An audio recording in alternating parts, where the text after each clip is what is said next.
ঢাকা শহরে যত বেশি অফিসের পরিমাণ বাড়ছে, সেখানে লোকজনের পরিমাণ বাড়ছে, তত বেশি কিন্তু কফির চাহিদা বাড়ছে। আমি বাইরের দেশে অন্য দেশে ট্রাই করেছি, এখনো এখানে ট্রাই করা হয়নি, বাট যেটা মেনু দেখলাম বা ওনাদের যেভাবে ইম্পোর্ট করছে কানাডা থেকে সব কিছু, it's very nice and there maintaining a very high standard, because second কাপের যে ফ্র্যাঞ্চাইজি স্ট্যান্ডার্ডটা আছে সেটা অনেক হাই।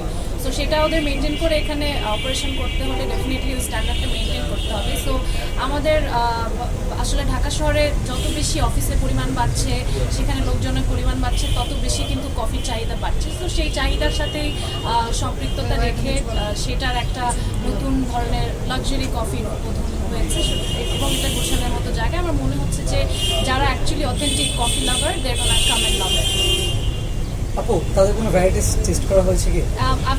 অলরেডি মানে অর্ডার টি, বিকজ আমি আসলে ব্যক্তিগতভাবে কফি খুব একটা খাই না, বাট ওদের ডিক্যাফ আছে, আমি ডিক্যাফ কফিটা খাই। তো ওদের অনেক ভ্যারাইটিস অফ কফি এবং চা আছে, যাদের কফি ভালো লাগবে না তাদের অর্গ্যানিক টি সেটাও ট্রাই করার এখানে একটা সুযোগ আছে। আমরা একটু 11